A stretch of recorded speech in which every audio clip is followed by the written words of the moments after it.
something that you've learned that, when I was writing the question, I initially thought about oftentimes we go through things, right? Yeah. And it's very cumbersome or it's trying and it stretches us. And then we look back and we're actually glad we went through that. And that's what makes it a gem. Perfect. So here's a gem. And I think this actually can parallel with the SciFi thing. So there's power in saying no. So many times people feel like they're pressured or bullied, and there's like, yes, without thinking and processing, like, I can say no. I have the power and choice to say no in anything and not feel bad about it, not feel like I'm letting you down or someone down, but there would be power in saying no. And I want to tie that back into the whole SciFi question. I'm sure that those directors and creatives ran into people who was like, no, you can't do that. You can't travel back in time. That's going against the whole process of life. And it's like, well, thank God that they said, no, I'm not going to listen to you. I think Back to the Future is going to be amazing. No, WALL-E is going to be awesome. It's going to change how people look at this industry, So I would say that. I would say there's actually a lot of power in saying no. And you're just saying no. No. We're not abusing the no. We're saying it when it matters. So, yeah. Thank you. That is so good. I see everybody just shaking their head. I think, I don't know, but that's definitely something I can relate to. So thank you for sharing that, because I think male or female, just as a person, that's really important to know that you have that power in all walks of life. Anybody else? You were grabbing the mic? Throughout my career, especially when I was younger, I was asked to do nudity here and there. And I would always say no, always. Because first of all, I was just starting out, and I didn't want to be that, girl who just had the breasts out, the TNA thing. No, I was not going for that. I was really serious about acting. So, but going from a model into acting was a little bit of a shift because, being a model, everybody wants to see, the nudity. But I kept saying no, and that was just such a great thing for me to do because I look back and I'm so glad I said no because I don't have all that stuff that I started off on my the proper foot in this industry because of the stance that I did take. And also on set, really standing up for the storyline, your character, what you can bring, and if you're a lead in the film, you have a lot to say about it, and you can sort of conversationally talk to the director about that too, like, not saying, well, I'm going to do this, more like working with them and making everybody happy and letting yourself be able to play with the role, play with whatever comes to mind naturally and organically in the moment, So that spontaneity and all that stuff, I'm glad that's all a gem to me, all those experiences. So, yeah. It's so good. It's so interesting. I just want to echo what you said and just really think about this, how, even in my career, and I think probably for everyone up here, I would imagine, you have to have this persona and this oneness with yourself of what you will and won't do, and exercise no, I'm actually not going to be naked, and no, I'm not going to do this, or stand up for your character. Sometimes there's things in a script that we're like, why is this here? And it's okay to ask. But the fact that is a thing, I'm grateful, because hopefully it won't be a thing in the future. But I don't know if our male counterparts have ever had to do that. Do you know what I mean? So it's just interesting, without judgment, just to look at it objectively, that's something you have to do. Go ahead. A gem that I have learnt is always to create your own productions. If you're in between jobs, now we all have our iPhones, we all know someone that's a writer, a director, an editor, or you are a producer. So when the world shut down after the first few weeks of going, we're all going to die, I figured out, we may as well try and put some goodness back into the universe, back onto Earth, because every time I logged online, it was like, people attacking people, and I went, okay, how am I going to better myself, for my daughter, for me, and also how can I use my skill set to bring a bit of love and light back? So I do music as well, and I had a couple of original songs, and I did 2 music videos. One was all shot underwater, and it was all about finding love and light in darkness. And I love performance art. I love being body painted. I think Farscape threw me into that. So I trained myself up for a month before, and the image was this girl falling into a black abyss, and then as the song goes on, her body is overtaken by this UV light, and by the end she's just like this glowing avatar of positivity. So that was the first production, and then the second one was all aerial silks and everything, so I trained myself up for 3 months before that. I don't recommend it to anyone who's 44. Al was there. I'm like, Al, don't let me fall, it's not part of the show. What did I just pull? No, but it was amazing. And again, body painted the whole thing. And that was all about finding our inner dragon warriors, and that we all share a fierce love, and that we're all in this together, and use all the negativity and darkness to make us stronger and connect with each other again. So that was like a skeleton crew, and I just love creating, because even though I've been blessed to work with the Hensons and all the top channels in Australia and amazing, networks, when you make your own production from scratch, it's a whole nother level, isn't it? Yes. So create. Yes. I think I'm going to touch on everyone's stories here, kind of empowerment, kind of, because what I've learned, I've been doing this for a long, long time. Like back in the day, I don't know how many people, if you work in the entertainment industry as actors or whatever, but we used to have like black and white headshots that were like an 8x10, and you had to mail them to people. Like I would wait tables just to afford the postage and the whole thing, and then maybe someone would call you, long before. And then you sort of had these gatekeepers, right? Just whether they're directors or they're agents or whoever, who would be like, no, you're not talented enough, you're not pretty enough, you're not young enough, you're not, I was like 19, 20. I'm like, okay. And They're like, it's over. I guess I should just go do something else. And as we sort of, and I think you have to have quite a toughness and a bit of resolve to like be in this industry, period. Because you just hear a lot of no's, you just have to forge through with your passion. But what I realized pretty early on is that you have all the control, and that goes for men and women, and whether you're in this industry or not. When I started, once we could go online and we could submit ourselves, because they were like, your pictures aren't working, and I was like, really? These pictures are working just fine. And as a model, they were like, oh, you're 24, you're over the hill, and I was like, yeah, I don't think so. And they'd be like, oh, you're not thin enough. I was like, I just made a lot of money on the runway. Like, as soon as you're able to just go out there and just ignore the people that say no in all aspects of your life, and take control of your own career, like what do you want to do? Yeah, what kind of parts do you want to play? What job do you want?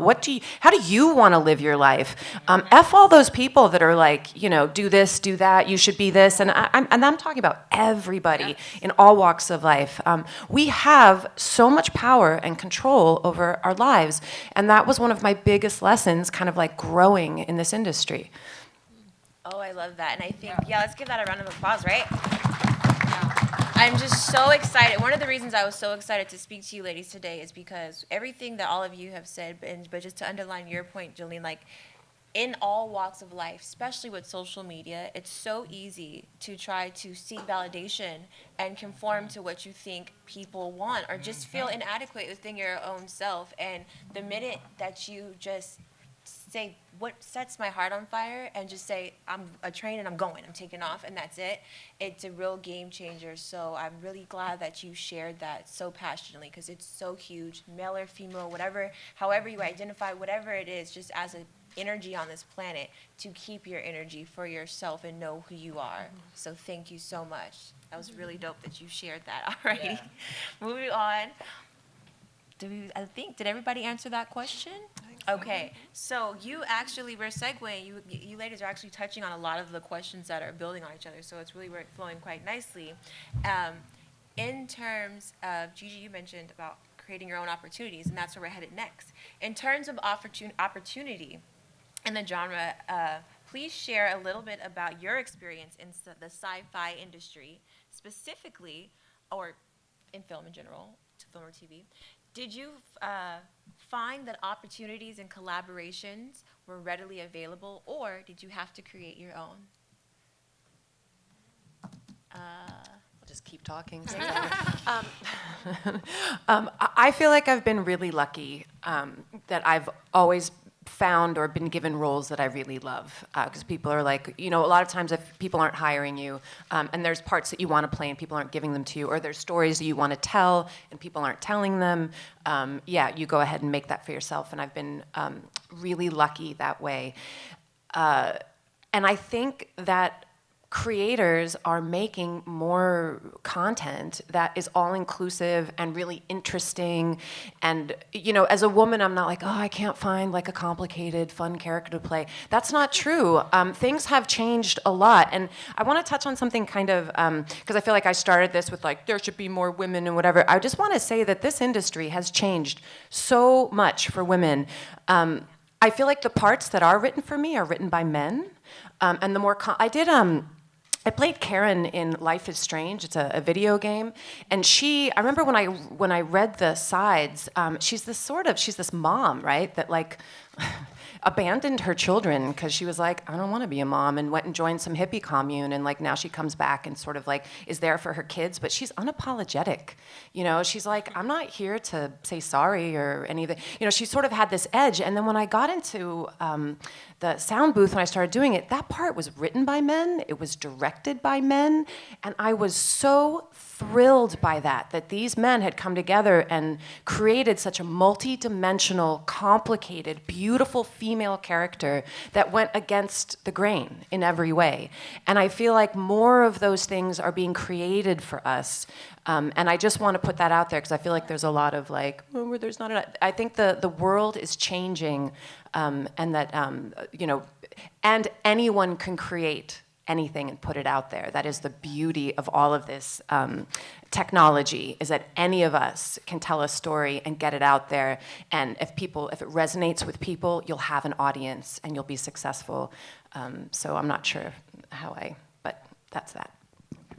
No, that's so true. Now more than ever, you can create your own opportunities. So thank you so much. Dropping gems. Are you guys picking up any of these gems that are dropping?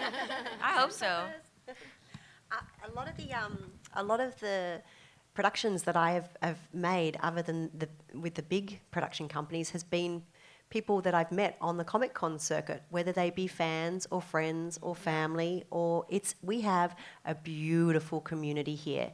And we need to be so grateful and so thankful to you guys, because we wouldn't be sitting here unless you followed and looked after us and fed us and traveled us around the world. Like, we are so honored to have you guys in our life. So a huge thank you to all of you guys for watching us and supporting us. Like, it's massive. At DragonCon, so I came over to shoot the second season of Jim Henson's Creature Shop Challenge, and Sci-Fi Channel had said, yes, it's definitely going, and the Henson Company said, yes, it's definitely going. So I moved my dog and my cat and my husband at the time, and we waited for a year. And you can't really take on another job because you're sort of, this is the job that could pop up any day. So you wait and you wait and you wait and wait. And then I got an email saying, oh, yeah, by the way, we're not picking it up. Like, oh, what? So in between, thankfully, I was doing the Comic-Con circuit, and a director and producer came up and said, oh, there's this film. We did a TED Talk, and originally the character was actually male, but we think you'd be great playing it. And it was pretty much like a one-woman show, it turned out to be. And it was beautiful. It was the first Kickstarter that I've ever done as well, because I was like, I don't want to, everyone comes up and is so amazing, buying an autograph or doing a photo, and I don't want to now be like, oh, hey, now can you help me out with this? And they said, no, trust us. People love joining together and making productions and telling stories. So I was at a Comic-Con and I had some flyers, and people would be like, oh, what's that about? And I'm like, oh, it's just this Kickstarter. And they're like, tell us about it. And I'm like, well, So, and we ended up raising about 44,000, made a beautiful film called Hashtag. It's all about the double-edged sword of social media. It's going really well on Dust as well, and they want to turn it into a full-length feature. So anyone that you know through this beautiful family that we have, cherish our relationships and make magic. Don't be afraid to go up to an actor or even a con goer and go, hey, let's make something together, because a lot of us are very open to it. I love that. Go ahead, Janeshia. Oh, No. I love what you said about Comic-Con and the community that is Comic-Con, because it's unless you've been here, you don't understand it from the outside, I think, more often than not. It's the most collaborative, warm, and welcoming place where people can be authentically themselves and actually seek out opportunities, just like you had stated, Gigi, with Hashtag, which I'm totally going to check out. It sounds amazing, to literally build you up. And they're excited about it, and it's authentic. And me finding that same space, that safe space, rather, within Hollywood, it willed me to want to continue to do this. So thank you for sharing that. Janeshia, could you answer the question? Yes. So if so I'll answer the question like this. I'm really big into putting things into the universe and like mindset and alignment. And so the question was about, do you feel like you've been getting the roles that you wanted and things like that? So I started in this industry. I came from an athletic background. I did a lot of sports modeling for like Nike, all these different commercials and stuff. And then when I got tired of like holding like this kettlebell and waiting, and photographers just photographing me and stuff, I was like, I want to be more physical. I want to have like more action and activity. And so I said, let me, transition over into stunts. I was like, I want to be like action star and do all these things. And at the time, I was like super into Angelina Jolie, right? Like you couldn't see her on she was on everything. And so I was putting that into the universe, working and, putting in the work. I was training. I didn't know anyone that did stunts. No one in my family did stunts. No one in my family's in the industry. But I started doing my research and like, what do I need to do to be the successful stunt performer? So I picked the basic tumbling. I was doing everything that I thought I needed to know to be an effective and awesome stunt performer. Air awareness. Fast forward, I get True Blood. I'm like, okay, this is awesome. I'm doubling. And then, fast forward a little bit along the way, Marvel. And to some people, that's like the epitome of like action as high as you can go. But I just remember making that transition and putting it out into the universe, what I wanted to do, and aligning myself with all the things that I needed to do to make it happen. Yeah. And I think so many times we forget the mind and how powerful it is. And, you can say 10 bad things and you'll believe it, but then you find yourself not saying a good thing or a positive thing. It's like, why is that? It's about shifting that mindset and aligning things together, because it went from, I want to be this action person, this action star, and then I'm like, man, I love these cop shows. I'm watching Brooklyn Nine-Nine, and I'm like, man, I want to be a cop. And by God on it, Shonda Rhimes, shout out to Shonda Land, I end up getting a cop. I end up getting a cop role.